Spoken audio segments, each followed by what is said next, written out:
जय हिंद साथियों, स्वागत है आपको आपकी YouTube channel Anup Roy Roy defence academy में। आज हम आपको एसएससी जीडी का 2024 का क्वेश्चन पेपर का अभ्यास करेंगे मैथ्स का। ये हमारा भाग थर्ड है। तो देखिए पहला क्वेश्चन में क्या लिखा है। पहला क्वेश्चन है, एक बेलन की ऊंचाई तथा एक शंकु की ऊंचाई 2:3 और उनके आधार पर व्यास का ऊंचाई व्यास जो 3:4 है, तो इसकी अनुपात में है, तो इनके आयतनों का अनुपात क्या होगा। यानी कि बेलन किसको बोलते हैं, एक सिलेंडर जैसे होते हैं, ये है बेलन, ये इसकी ऊंचाई होता है, ये इसके आर है, और एक शंकु होता है कैप के तरह, ये इसकी ऊंचाई होता है, ये इसके आर होता है। हमें इन दोनों का अनुपात दे रखा है। कैसे बोला गया है, बेलन की जो ऊंचाई है और शंकु की जो ऊंचाई है, यानी कि एच का मान है, इनका एच का अनुपात है 2 और इसकी अनुपात है 3। और दूसरा बोला गया आधार का अर्धव्यास यानी कि रेडियस, रेडियस बोला गया 3:4, यानी कि बेलन का 3 है और शंकु का 4 है। बेलन का 8 मतलब 3 है, इसका 4 है। और पूछा क्या, आयतन का अनुपात क्या होगा। इनकी आयतन जो है, इनकी जो आयतन है वो है पाई आर स्क्वायर एच, और इनकी जो आयतन है, इनका आयतन है 1/3 पाई आर स्क्वायर एच। ये दोनों का अनुपात का ये फॉर्मूला है, इसको आपको याद रखना पड़ेगा। तो इसके अनुपात में अगर हमने आर का मान एच बोल दिया, पाई इंटू आर का मतलब होता है 3 का स्क्वायर है, और एच है 2, अनुपात 1/3 इंटू पाई इंटू आर का मतलब हो गया इसका 4 का स्क्वायर, और एच का मतलब 3। अब इसका अनुपात करेंगे, पाई के साथ पाई काट देंगे और ये 3 के साथ ये 3 काट देंगे, तो 16 और 2 पाई आर स्क्वायर, 3 3 9 इंटू 2, 9 इंटू 2, अनुपात ये हो जाता है 16। तो इसके साथ है 18 अनुपात 16, तो 18 अनुपात 16 को अगर काट दिया तो 8 दूनी 16, 9 दूनी 18, 9 है और 8 है, यानी कि 9 अनुपात 8 इसका अनुपात है। ऑप्शन सी इसका आंसर। नेक्स्ट क्वेश्चन, अगला क्वेश्चन में देखिए, किसी समबाहु त्रिभुज की एक भुजा की लंबाई 8 सेंटीमीटर है, इस त्रिभुज की परिवृत्तों तथा अंतर्वृत्तों के बीच का क्षेत्रफल क्या होगा। यानी कि दोनों क्षेत्रफल के बीच में अंतर क्या है, यानी अंतर वाला पोर्शन में क्या इसका क्षेत्रफल है, ये पूछा बताया गया है। देखिए कैसे है, एक त्रिभुज है जो कि समबाहु है, तीनों भुजाएं समान है, और इसकी वृत्त जो है ना, इस ए वाला बाहर वाला जो त्रिभुज के बहिर् वाला वृत्त को बहिर्वृत्त बोलते हैं, और त्रिभुज का जो अंदर वाला वृत्त है उसको अंतर्वृत्त। इसका यहां तक जो क्षेत्रफल है, केंद्र से परिधि तक ये r1 है, और केंद्र से बहिर् वाला वृत्त का परिधि ये r2 है, और इसकी हर एक का क्षेत्र भुजा कितना 8 सेंटीमीटर करके है, ये बताया गया है। और अंतर पूछा गया, तो हमने इसका फॉर्मूला लिख देंगे, जो अंतर्वृत्त का फॉर्मूला है, अंतर्वृत्त का त्रिज्या का जो फॉर्मूला है, त्रिज्या वो है a/2√3, और बहिर्वृत्त जो है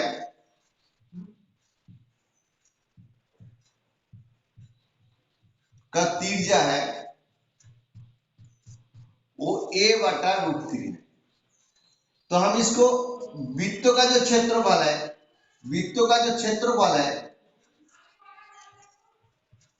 वृत्तों का क्षेत्रफल पाई आर स्क्वायर, तो हमने इसको r1 माना r2 माना, तो हमने क्या करना है, ये जो बहिर् वाला वृत्त है उसके साथ अंतर वाला वृत्तों को घटा देंगे, इसका अंतर लिखेंगे, अंतर इक्वल टू बहिर् वाला वृत्त है पाई r2 square minus pi r1 square, ये है। तो पाई अगर हम इसको कॉमन लेंगे तो होगा r2 square minus r1 square, तो हम इसको लिखेंगे पाई कॉमन लेके, इसमें जो r2 है वो है a का मान 8 है, 2√2 का 2 √3 का, वही बात अब लिखता है √3 का स्क्वायर होगा माइनस ये 8 है और 2√3 का स्क्वायर होगा, ये इसका मान होगा। इसके साथ इसको काट देंगे तो 4 हो जाएगा। और इसके जो पाई है, पाई को पाई रहने दो अभी, और इसको 8 8 64 बटा 3 माइनस इसको करेंगे 4 4 8 8 16 16 बटा √3 को स्क्वायर करेंगे तो 3 हो जाएगा। तो आगे लिखेंगे पाई का मतलब 22 बटा 7 इंटू इसका एलसीएम तो 3 हो जाएगा और 64 से 16 माइनस कर देंगे तो 48 हो जाएगा। अभी इसको काटता नहीं तो अभी इसके साथ 316 16 काट जाता है, तो 22 इंटू 16 बटा 7 ये इसको गुना करना है। इसके साथ इसको अगर गुना कर देंगे 22 के साथ गुना कर देंगे तो होगा 352, इसके साथ ये हो जाएगा गुना करने से 352 बटा 7, इसके साथ कैंसिल करेंगे तो 50 बटा 2 बटा 7 हो जाता है। ऑप्शन बी इसका आंसर है, इसके साथ गुना करने से ये आंसर। नेक्स्ट क्वेश्चन में दे रखा है 6000 रुपया का 10% वार्षिक दर से 1.5 वर्ष का चक्रवृद्धि ब्याज क्या होगा जबकि वार्षिक ब्याज के रूप में संयोजित होता है। कंपाउंड इंटरेस्ट में क्या होता है, जो हमें 1 साल के अंदर इंटरेस्ट मिलता है वो इंटरेस्ट मूलधन के साथ जुड़ जाता है, फिर उसके बाद उसका इंटरेस्ट मिलता है। तो जबकि वार्षिक ब्याज दिया हुआ है और 1.5 साल के लिए बोला है, हम इसको सिंपल इंटरेस्ट के थ्रू कराएंगे। कैसे? क्योंकि 1 साल के लिए कंपाउंड इंटरेस्ट और चक्रवृद्धि ब्याज, कंपाउंड इंटरेस्ट और सिंपल इंटरेस्ट दोनों समान होता है, यानी कि 1 साल का जो ब्याज होता है वो सिंपल इंटरेस्ट में और कंपाउंड इंटरेस्ट के बराबर होता है, क्योंकि ये वार्षिक ब्याज दिया है। तो इसके क्षेत्र में हम क्या लिखेंगे, अगर 6000 रुपए का पहला वर्ष के लिए, 1.5 वर्ष का मतलब होता है 1 वर्ष प्लस हाफ वर्ष, इसको 1.5 वर्ष बोलते हैं। इंटरेस्ट हमें दे रखा है 10%, तो 6000 रुपया का 1 वर्ष का जो है 10 बटा 10, 1 वर्ष का इंटरेस्ट कितना होता है 600 रुपये, यानी कि इसका जो 6000 रुपया के साथ मूलधन कितना हो जाएगा, मूलधन इसका हो जाएगा 1 साल के लिए 6000 रुपया पहले था, 1 साल के बाद इंटरेस्ट मिला 600 रुपया, यानी कि 6600 रुपया, ये इसका हो जाता है। इसके बाद हम इस अमाउंट का 1.5 साल के लिए इंटरेस्ट निकालेंगे। कैसे? सिंपल इंटरेस्ट ही निकालेंगे कंपाउंड इंटरेस्ट के रूप में। इसका प्रिंसिपल हो जाएगा 6600 और साल रह जाएगा हाफ। 1 साल के लिए 600 रुपया हो गया, साल लगेगा हाफ, और रेट हो गया 10। फॉर्मूला है PTR बटा 100, P into T into R बटा 100, ये है सिंपल इंटरेस्ट का फॉर्मूला। तो इसके साथ अगर बटा 100, ये इसके साथ अगर इसको काट दिया तो 3300 हो गया, और ये दोनों जीरो काट दिया, ये दोनों जीरो के साथ काट दिया, यानी कि 330 इसका इंटरेस्ट हो। तो टोटल इंटरेस्ट क्या होगा, इसका इंटरेस्ट कितना होगा, अतः पूछा गया वार्षिक ब्याज के रूप में कितना होगा, वार्षिक ब्याज 1.5 साल का वार्षिक ब्याज, वार्षिक ब्याज कितना 1.5 साल का, 1.5 ईयर्स का, वर्ष का 600 रुपये होगा प्लस 330 रुपये होगा, यानी कि 930 रुपये होगा। 930 रुपये इसका वार्षिक ब्याज होगा। ऑप्शन सी इसका आंसर। अगला क्वेश्चन, नेक्स्ट क्वेश्चन में दे रखा है एक परीक्षा में 85% उम्मीदवार अंग्रेजी में तथा 80% कलेक्शन, एक परीक्षा में 80% उम्मीदवार अंग्रेजी में तथा 85% गणित में उत्तीर्ण हुए, जबकि 75% अंग्रेजी में और गणित दोनों विषय में उत्तीर्ण हुए, तो 45 उम्मीदवार दोनों विषय में अनुत्तीर्ण हुए, तो कुल विद्यार्थियों का संख्या कितना है, ये पूछा गया है। ऐसे क्षेत्रों में जो पास वाला है पास वालों को लेंगे और फेल वाले को तो फेल वाले लेंगे। कैसे? देखिए, एक वेन डायग्राम बनाएंगे, इससे आपको स्पष्ट हो जाएगा, क्लियर हो जाएगा। एक परीक्षा है, ये इंग्लिश है, अंग्रेजी में 80%, अंग्रेजी में 80% पास हुए, और मैथ्स में 85, गणित मैथ्स में है 85% उत्तीर्ण, बोला गया 75% इंग्रेजी गणित दोनों विषय में उत्तीर्ण हुए, यानी कि 75% दोनों विषय, इंग्लिश है और मैथ्स भी है, दोनों विषय में उत्तीर्ण हुए 75%। तो पास होने का संख्या कितना है, पास वाले का यानी कि उत्तीर्ण वाले उम्मीदवार का संख्या कितना होगा, हम 80 प्लस 85 करेंगे और उसके साथ उभय विषय में जो होगा 75% को माइनस कर देंगे, तो यानी कि 5 हो जाएगा और 8 8 16, 165 के साथ 75 माइनस कर देंगे तो ये 0 हो जाएगा, 7 1 16, 7 9 16, 90% जो है पास है, उत्तीर्ण है, 90% उत्तीर्ण है। तो फेल वाले का संख्या कितना है, फेल वाले का संख्या है 100 में से 90 अगर हम माइनस कर देते तो 10% फेल है। अब 10% का मतलब बोला गया 45 उम्मीदवार दोनों विषय में अनुत्तीर्ण हुए, यानी कि 10% का मतलब होगा 45, यानी कि 1% का मतलब हो गया 45/10 और 100% का मतलब हो गया 45/10 इंटू 10 इंटू 100। इसके साथ इसको काट दिया, यानी कि 450 स्टूडेंट है कुल, अतः कुल पूछा गया कुल विद्यार्थी जो है, विद्यार्थियों का संख्या हो गया 450, यानी कि ऑप्शन 20 का आंसर है।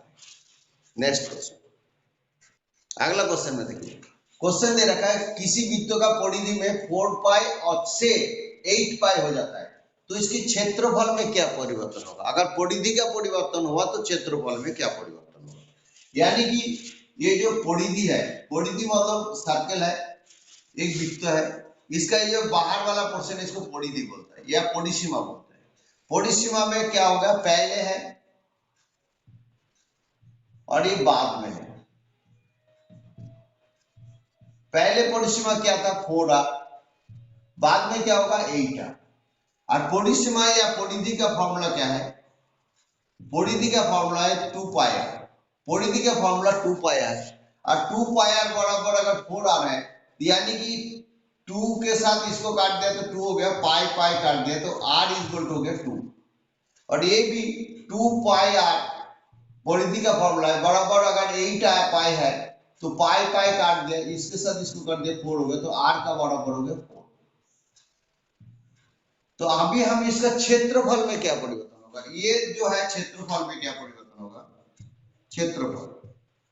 क्षेत्रफल होता है पाई आर स्क्वायर, ये भी पाई आर स्क्वायर, तो पाई पाई काट दिया, आर स्क्वायर माने 2 का वर्ग है, ये आर स्क्वायर मतलब 4 का वर्ग, अगर इसको अगर हम काट देंगे तो ये 4 बराबर 16 हो जाता है, इसके साथ इसको काट देंगे तो 1:2, ये 4 4 4, यानी कि ये क्षेत्रफल में 1 गुना है तो 4 गुना है, 4 गुना वृद्धि होता है, यानी ऑप्शन सी इसका है। नेक्स्ट क्वेश्चन, अगला क्वेश्चन में देखिए, किसी संख्या का 60% में से 60 को घटाने पर शेषफल 60 रह जाता है तो संख्या बताइए। जैसे जैसे बोला है हम क्वेश्चन में इसी तरह के हम सॉल्व करेंगे। किसी संख्या का माने x का काम इस गुना 60% में से 60 को घटाया जाए, 60% में से 60 को घटाया जाए तो उसका रह जाता है शेषफल 60 रह जाता है, ये बोला गया है। दोबारा सुनिए, किसी संख्या का माने x का 60% में से 60% में से 60 को घटाने पर 60 रह जाता है, ये बताएगा। तो हम इसको करेंगे x इंटू 60% मतलब 60/100 और -60 को हम उस तरफ कर देंगे तो 60 + 60 हो जाएगा, तो इसका साथ इसको काट दिया तो इसको भी काट दिया तो क्या होगा, 5 दूनी 10 और 3 दूनी 6, तो हो गया 3x/5 इक्वल टू हो जाएगा 120, और इसके साथ इसको अगर काटेंगे 3 4 12 40 हो जाता है, तो x इक्वल टू 200 हो जाता है, 5 के साथ 40 गुना कर देंगे 200, यानी कि x का मान ऑप्शन डी 200। अगला क्वेश्चन देखिए, इसका मान निकालेंगे, मान निकालने के लिए हमने क्या करेंगे, 80 को हम एक्सटेंसिव करेंगे, 2 से 40 हो जाएगा, 2 से करेंगे 20 हो जाएगा, 2 से करेंगे 10 हो जाएगा और 2 से करेंगे 5 हो जाएगा, और इसका क्या है 112 का बीएलसीएम का 2 से करेंगे 56 हो जाएगा, 2 से करेंगे 28 हो जाएगा, 2 से करेंगे तो 14 हो जाएगा, 2 से करेंगे तो 7 हो जाएगा। फिर इधर क्या होगा 45 है, इसको भी करेंगे 5 से जाएगा 9 हो जाएगा, 3 से करेंगे तो 9 हो जाएगा, फिर हो जाएगा 63, 63 को 3 से करेंगे तो 3 इक्वेशन पे 3 से करेंगे 7 हो जाएगा। यानी कि हम इसको लिख सकते हैं, इसको ये दोनों के लिए एक 2 लेंगे, दोनों के लिए एक 2 लेंगे, इधर 4 रूट 5 माइनस इसको लेंगे 4 रूट 7 और इधर वाला लेंगे 45 को लेंगे 3 रूट 5 और माइनस ये 3 रूट 7। ये हमारा स्ट्रक्चर बन जाता है। इसको हमने नीचे वाला जो रूट है, कॉलोनी का नियम है, ये इसको जो है नीचे रूट नहीं होगा, तो नीचे रूट नहीं होगा तो हम इसको माइनस है हम तो प्लस कर देंगे, क्योंकि फॉर्मूला ये है a plus B A square minus B square equal to a plus B एक बार होगा और एक बार a माइनस बी होगा। तो हम इस फॉर्म में लाएंगे ताकि ये हो जाएगा, अगर वर्ग हो जाएगा तो हमारा रूट उठ जाएगा, रूट हट जाएगा। रूट को हटाने के लिए हम ऐसे करेंगे। तो आगे हम क्या करेंगे, इसको लिख देते हैं 4 रूट 5 माइनस 4 रूट 7, नीचे है 3 रूट 5 माइनस 3 रूट 7। इसको हमने ये माइनस है हम प्लस से गुना करेंगे, 3 रूट 5 प्लस 3 रूट 7 से गुना करेंगे, तो ऊपर भी 3 रूट से 5 प्लस 3 रूट 7 से गुना करेंगे। नीचे गुना किया तो ऊपर से गुना करेंगे, काट दिया तो बड़ा बढ़ गया, तो इसमें नो चेंज। तो आगे हम क्या करेंगे, इसके साथ ये दोनों गुना करने से 3 4 12 है ना, 12 और 5 इंटू 12 इंटू 5, इसके रूट 5 गुना करने से 5 हो जाता है, और इसके साथ गुना करेंगे, पूरे को गुना करेंगे। एक बार लिख देता हूं, आपको क्लियर हो जाएगा। देखिए